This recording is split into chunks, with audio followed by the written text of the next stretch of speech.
The screams from the cargo bay. The old ship floated in the dark space like a dead whale. Its lights were off. No signals, no signs of life, just silence. Reed tightened his gloves and stepped off his small shuttle. He was a human scavenger, someone who searched old ships for tech, fuel, or anything valuable. He had found this one drifting near the edge of a destroyed battle zone. Another ghost ship, Reed muttered to himself. He walked through the broken hallway. The air inside was thin but safe enough. Everything was dusty. Wires hung from the ceiling. Some walls were burned. This ship had seen war. As he reached the cargo bay, he noticed a thick metal door, shut tightly with emergency locks. Strange. Cargo bay doors were usually wide open or broken by now. He tapped his scanner. The screen flashed red. Life detected. Reed's eyes widened. Impossible, he whispered. He tapped buttons and forced the door open. It groaned loudly as it slid. Inside, the room was dark. But then, a scream. A loud, sharp, terrified scream. Reed jumped back. It wasn't a machine or a beast.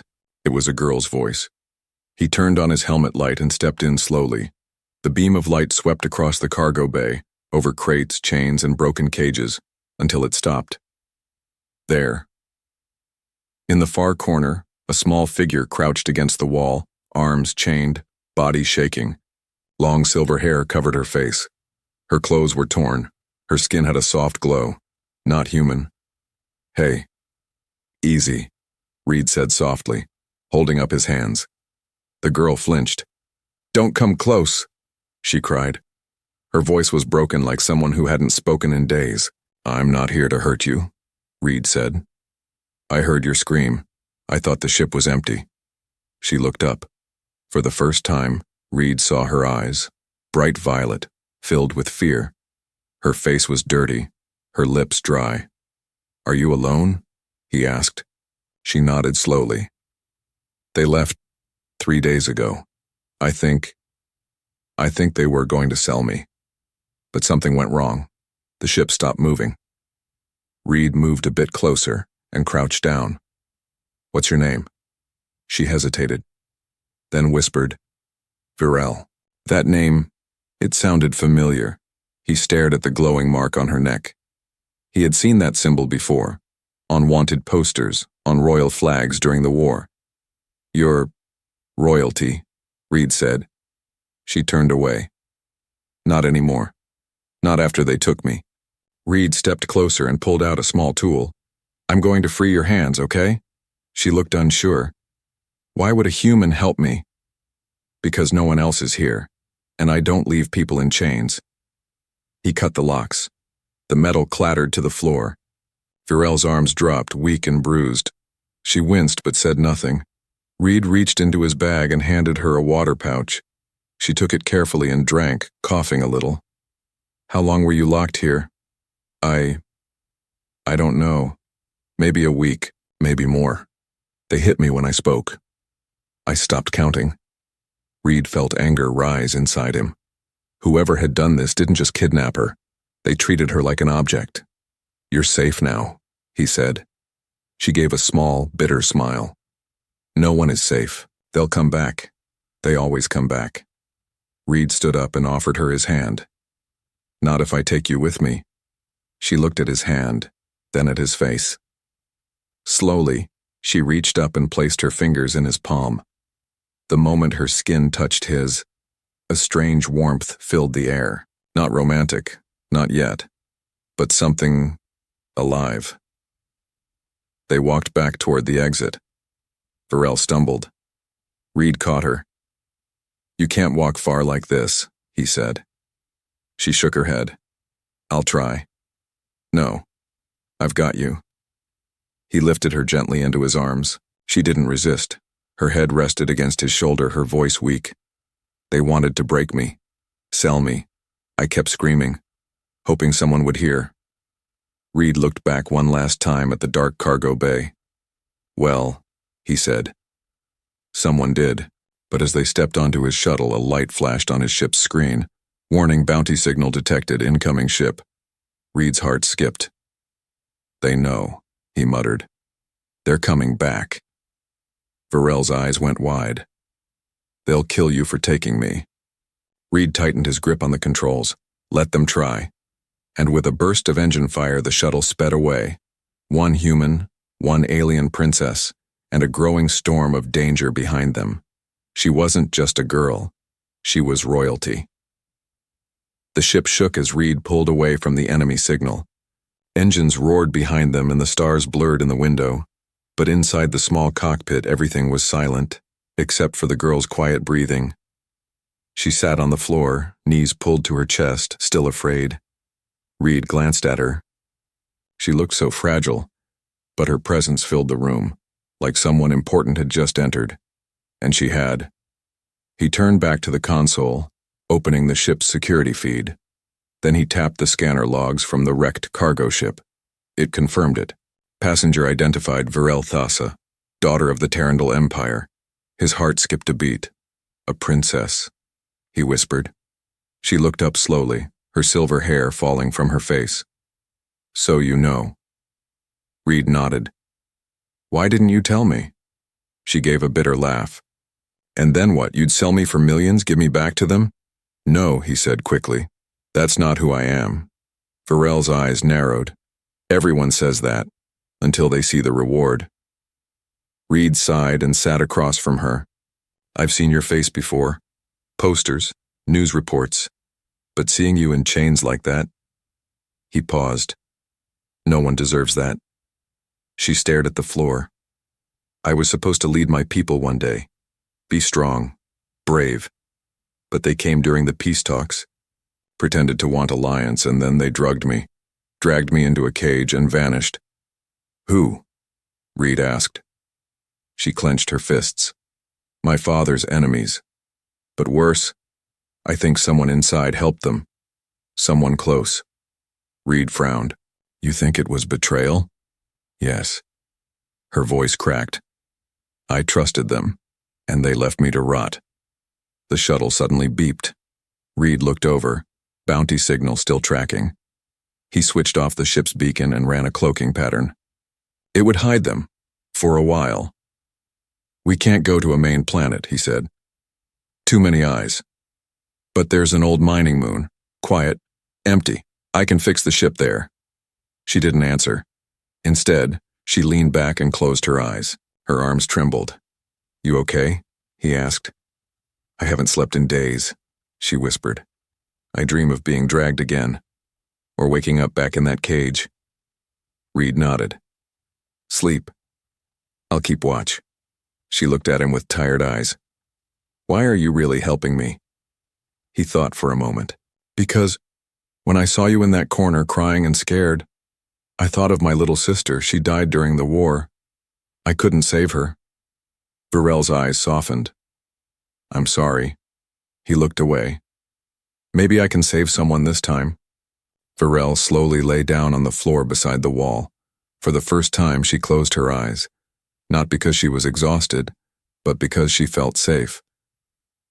Hours later, Reed moved quietly through the ship, checking wires and hull damage.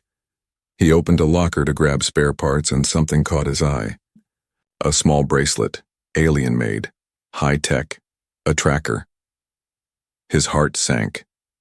He walked back into the room and looked at Varel. She was still asleep, breathing slow and calm. Then he noticed it.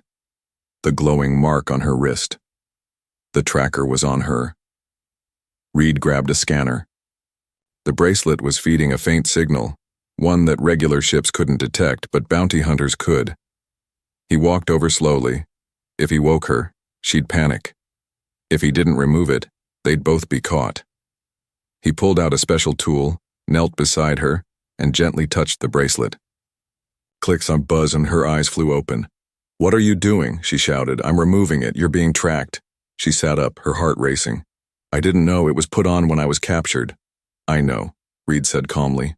But we have to get rid of it now. He kept working. Sparks flew. The bracelet cracked, then fell to the floor. The signal stopped. But now she was shaking, backing away from him. You touched me, she said in a whisper. No one is allowed to. I had to, Reed said. That thing would have gotten us both killed. Varel stared at him. Where I come from, no one touches the princess. Ever. Not even guards. Reed raised his hands. I didn't mean to disrespect, she interrupted, voice soft. I didn't say I was angry. Silence filled the small room. Then quietly she asked, What will you do with me now? Reed stood up.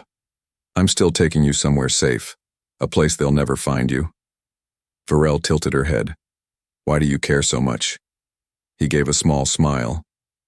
Maybe I like the idea of helping royalty escape her own cage. She smiled back, for the first time. But outside, far in the black void of space, another ship locked onto their last location. Tracking begun. Hunted through the stars.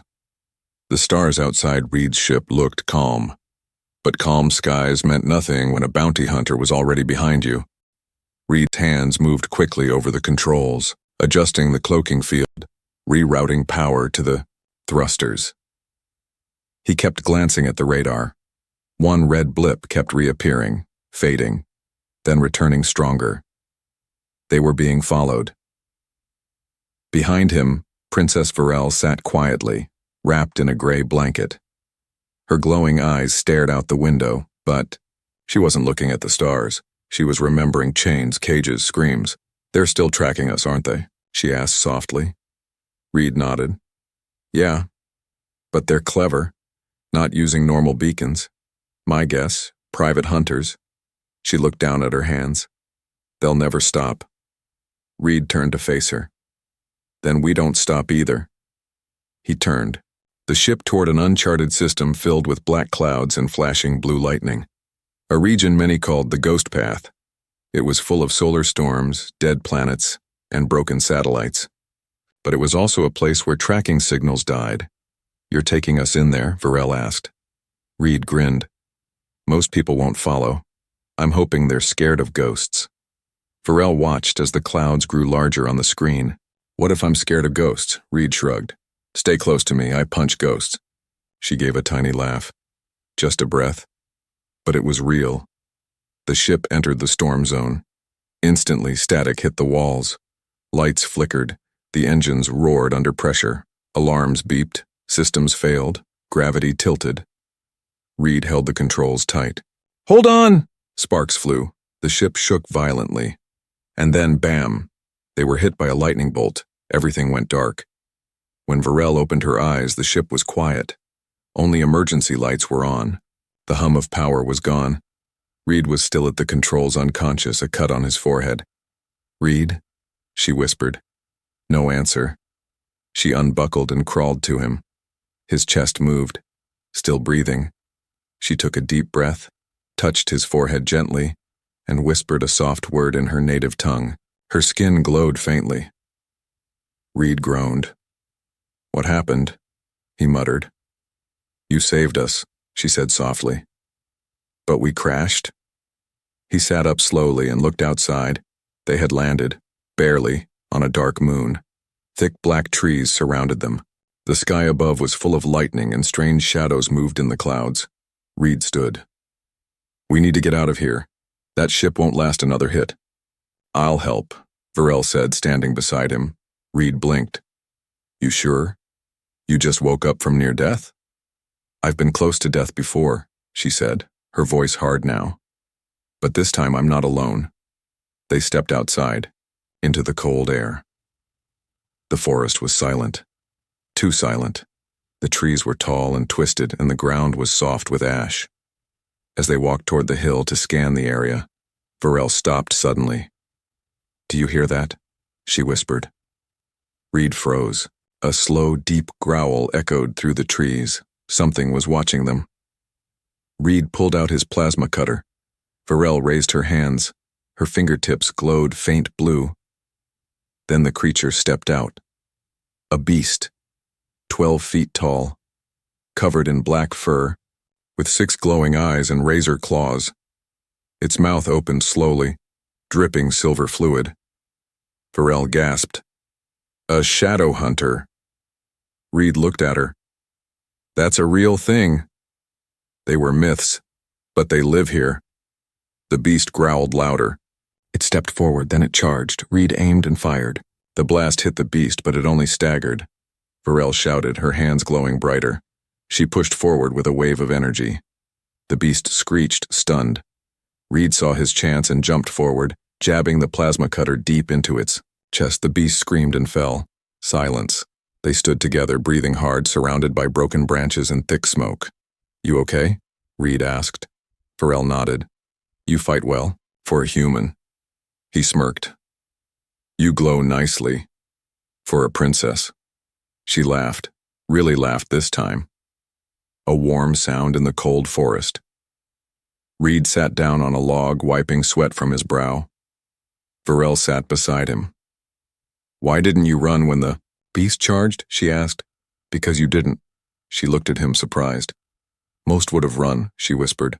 "I'm not most," he said. "And you're not just a princess, you're a fighter." For a long time they just sat there, two strangers from different worlds, quiet, breathing the same air. But behind them, in the sky above, a ship blinked into view. Another hunter had found them, and it wasn't alone. Moon beasts and shelter. The trees whispered, not with wind, but with something else, something watching. Reed and Varel ran through the dead forest, their boots crushing ash and brittle leaves. Behind them, low growls echoed again, more than one this time. The shadow hunter they killed was just the beginning. "More are coming," Varel said, breathing hard. Her glowing eyes flicked between trees. "I can feel them." "How many?" Reed asked, holding his plasma cutter tight. She didn't answer, because in the distance, the growls turned into howls. 3, no, 4, too many. They needed shelter. Now. Then, through the black trees, Varel spotted something strange. A broken spire rising from the ground. Stone, ancient, covered in alien symbols. There, she pointed. "It's old Tarandal design, sacred ground. The beasts won't enter." Reed didn't ask questions. He trusted her. They ran toward the spire. Inside, the stone temple was cold, but safe. Carvings on the wall glowed faintly when Varel touched them.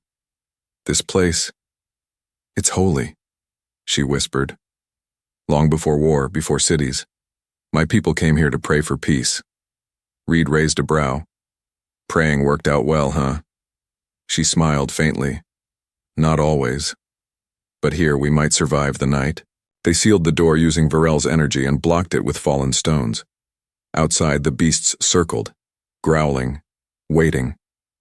Inside, silence. Reed sat near the center of the room. There was a small fire pit. He lit it using old wood and tech, sparks. Warmth finally returned. Varel sat across from him, wrapping the blanket tighter. Her hands trembled, not from cold, from memory. "You've been quiet," Reed said gently. She looked into the flames. "This place reminds me of my mother. She brought me here once, when I was little." He stayed silent, letting her speak. "She told me that light only means something when it stands in darkness. She said royalty wasn't about crowns, it was about protecting others." Reed watched her.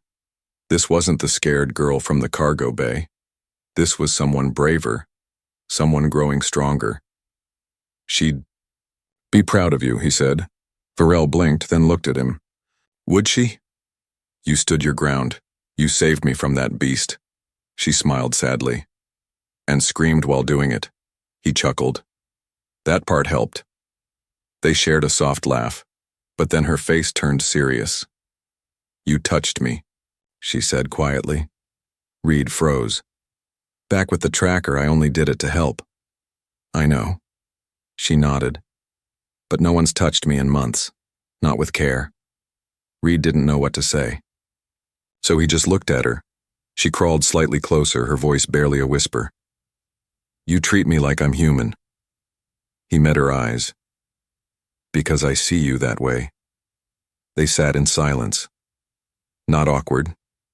Gentle. Then, a soft sound. Varel shifted. "My side hurts." Let me see, Reed said. She hesitated, then pulled aside the blanket and fabric.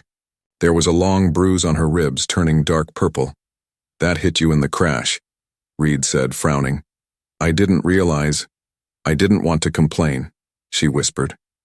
He gently pressed the skin, checking for breaks. She winced, but didn't pull away. You need rest, he said. She looked into his eyes. Can I stay close? Just for warmth? Reed hesitated for a second, then nodded. She lay down beside him. Carefully, slowly. Her head rested near his shoulder, and her hand touched his arm. She sighed softly. This doesn't mean anything royal, she said. Just, I'm tired. I know, he said. It's okay. Time passed. The fire burned low. Outside, the growls faded. The beasts gave up, for now. Inside, the only sound was steady breathing. Reed looked down at the girl beside him. No longer just a princess. No longer just cargo. She was something else now. Someone worth protecting. Someone worth fighting for. But miles above the moon, cloaked in darkness, two bounty ships hovered silently. Inside one, a tall alien in armor smiled as he stared at the glowing tracker fragment. Found her, he said. The hunter beside him grinned. Alive? Oh yes, he replied. But not for long. The warmth between them. A pale sunrise crept through the cracks of the ancient temple walls. Soft light touched the cold stone. Outside, the beasts had gone silent. The wind howled over ash and twisted trees. But inside, warmth remained. Reed woke first. His body was stiff. His back ached, but he didn't move, because beside him Princess Varel was still asleep. Her head rested lightly on his shoulder. Her hand, small and glowing faintly, was curled around his wrist.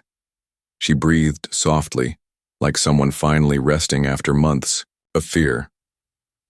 Reed didn't speak. He simply looked at her bruises, her silver hair tangled across her face, her skin still marked by the chain scars. She wasn't just royalty. She was a survivor.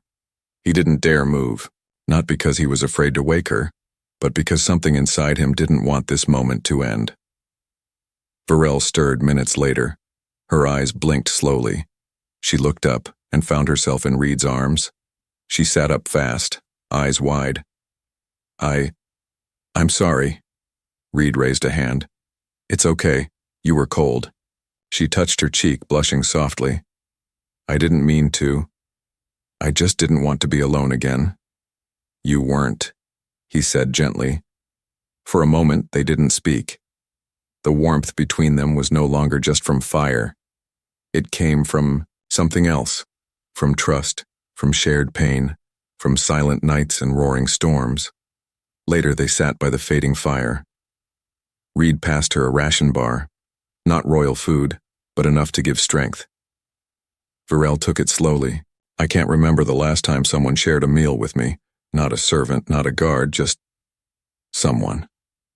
Reed chewed quietly. Well, it's not a feast. It's enough, she said. You're enough. That sentence hung in the air like smoke. She looked away quickly, pretending to brush ash off her cloak. Reed cleared his throat. We can't stay here. That storm gave away our crash. I bet more ships are on the way. She nodded. Then we leave. He raised an eyebrow. No questions? No hesitation? She looked him straight in the eye. As long as you're with me, I'll go anywhere. Reed froze. No joke. No sarcasm. Just her voice. Clear. Honest. He stood and helped her to her feet. We head east, he said. There's an old tower I saw during entry. Might be able to send a distress signal. She hesitated. To who? My people? Reed looked at her. No. To mine. Someone I trust. They walked through the burned forest, staying close. The trees moaned in the wind. Ash fell like snow, but the silence between them was not uncomfortable. Varel spoke first. When you found me, I thought you were just another trader, another buyer. I get that a lot, Reed said with a smile. But now, she paused. Now I wonder if you were meant to find me. He looked at her. You believe in fate? She shook her head. I believe in second chances. He looked ahead. Maybe we're both getting one. The tower appeared by mid-afternoon, old, rusted, and falling apart, but the signal dish was still standing. Reed climbed up while Varel watched below. She looked at the trees, her arms wrapped around herself. Suddenly, a sound made her turn. A soft click. From the shadows stepped two figures, armored, armed, and smiling. One raised a strange device. Princess. Varel, the taller one said. You've been a very expensive girl to find. Varel froze. Reed saw them from above, and jumped. Varel, the bounty hunters turned. One fired. The blast hit the wall beside her, showering her with dust.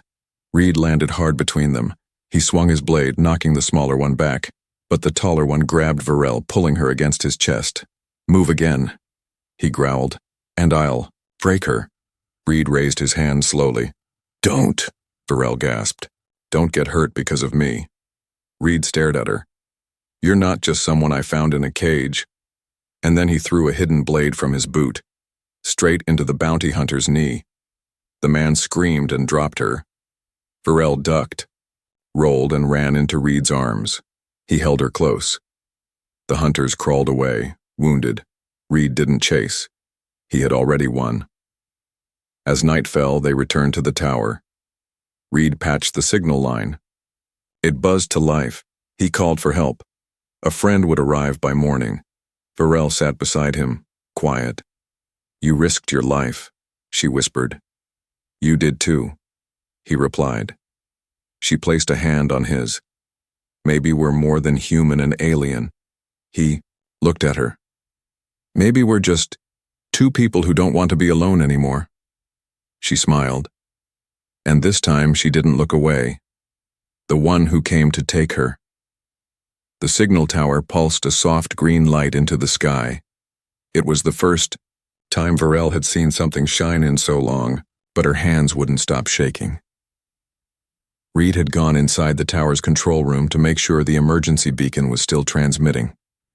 He wanted help to come before nightfall. Varel stood alone under the open sky, watching clouds pass over the broken moon.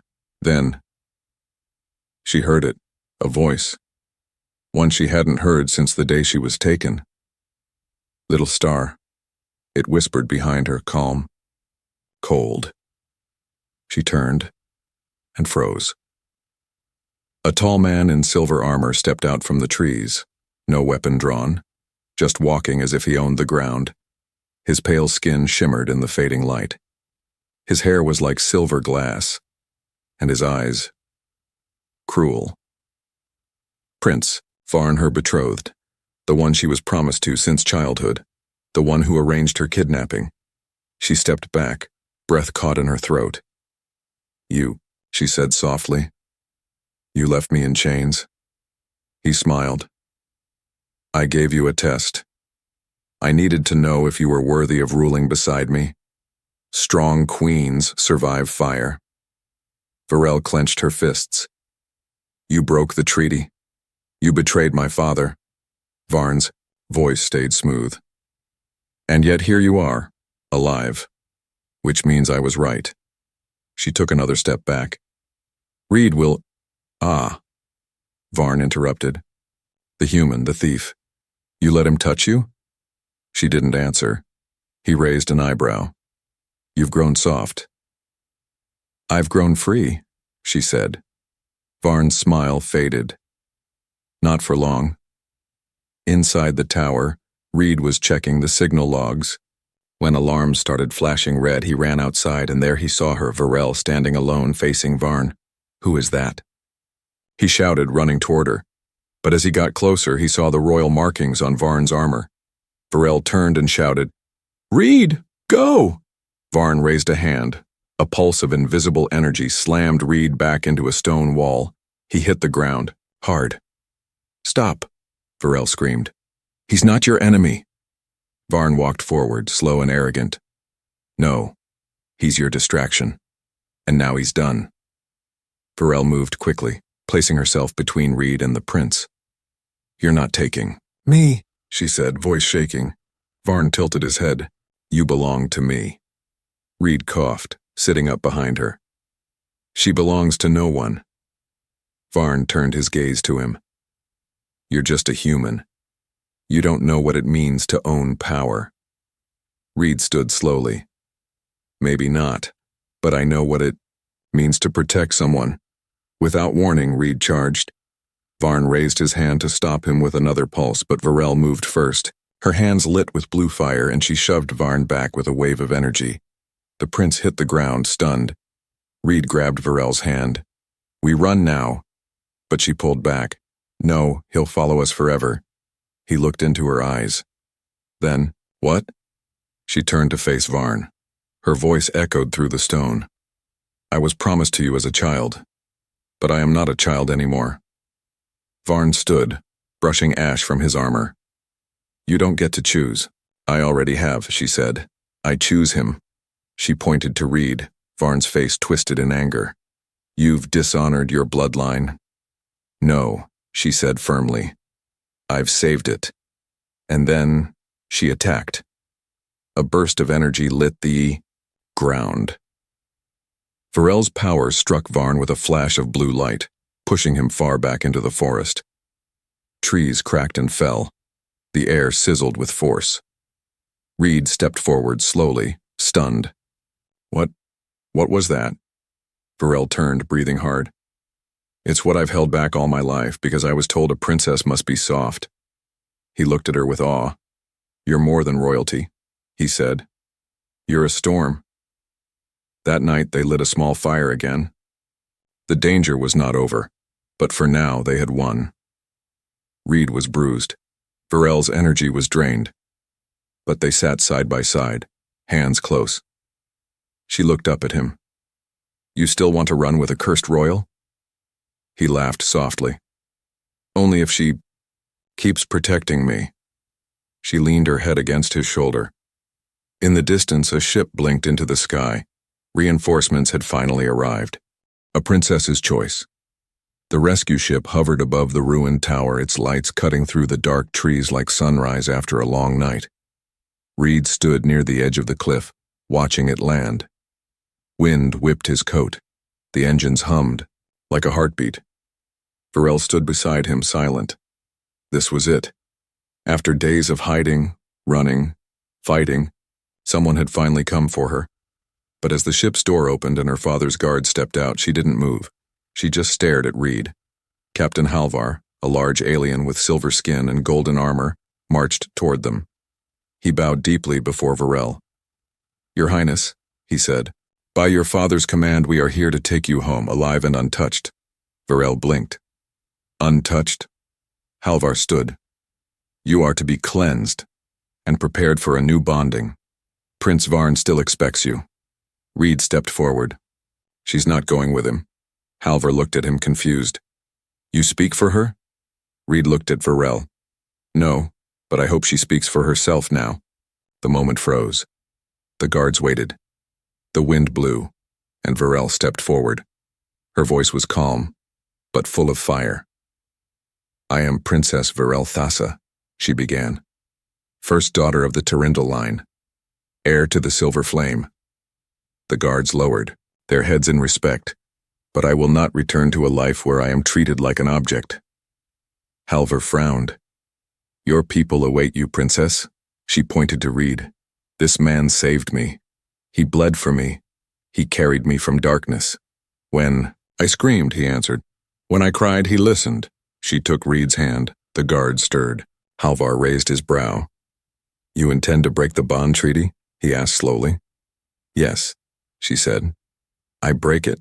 I burn it, and I choose my own bond. She turned to Reed. I don't want a throne, she whispered. I want freedom. I want someone who sees me, not the crown. Reed's voice was quiet. Are you sure? Once you choose, there's no going back, she smiled. I've already gone further than I ever thought possible. Because of you. Halvar stepped back. He tapped his comm. Send message to the High Throne. The princess has made her decision. Reed waited, heart racing. Then Halvar turned and said, So be it. She will be written as lost in the royal records, dead to the Empire, alive to herself. Varel didn't flinch. She squeezed Reed's hand. I've been dead before, she said, but now I'm alive. The ship lifted off again, but Varel and Reed didn't board. They watched it vanish into the clouds. They were free, but alone. And strangely, that felt right. Later that night, in a quiet cave lit by the stars, they built a fire. Reed cooked the last of the ration packs. Varel sat close, her head on his shoulder. I don't know what comes next, she said. Same, Reed answered. But maybe we figure it out together. She looked up at him. You still want to travel with a princess? He grinned. No. She raised a brow. He leaned closer. I want to travel with you. Their lips touched, soft, slow, and certain. No more fear. No more chains. Just two hearts choosing each other under the open sky.